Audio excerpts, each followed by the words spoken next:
Est-ce que vous avez remarqué que dans le nord-ouest de la Bretagne, il y a une petite région qui s'appelle le Pays des Abers?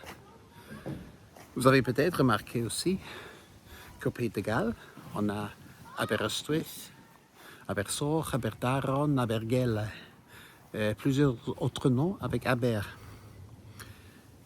Mais même en Écosse, on a Aberdeen. Et pourquoi ça? Bon, si vous connaissez le nord-ouest de la Bretagne, vous savez que le Pays des Abers, c'est plusieurs estuaires, des très beaux estuaires aussi. En fait, c'est ça que le mot Aber veut dire, un estuaire. C'est un ancien mot britannique pour estuaire. Et vers l'an 600, le britannique était parlé dans la plupart de l'île britannique, Glasgow, Édimbourg, et vers le sud, en Angleterre, et le sud-ouest, le sud-ouest de l'Angleterre à l'époque. Le breton est venu de là. Et alors, Aber, c'était un mot britannique pour estuaire. Mais pourquoi en Écosse alors? Parce qu'au nord des Britons, il y avait les Pictes.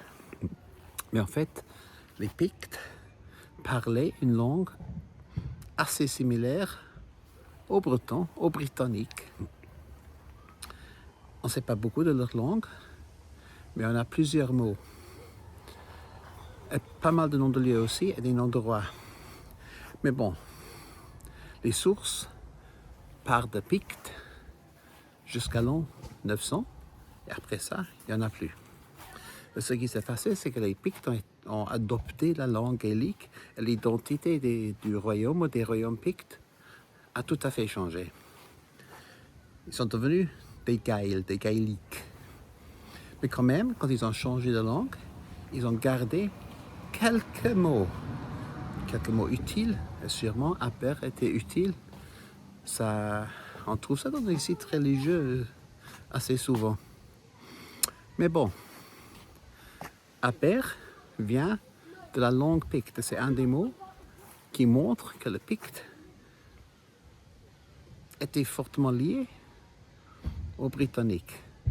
Et alors, le Pays des Abers, on trouve le même mot au Pays de Galles et en Écosse aussi. Aber, estuaire.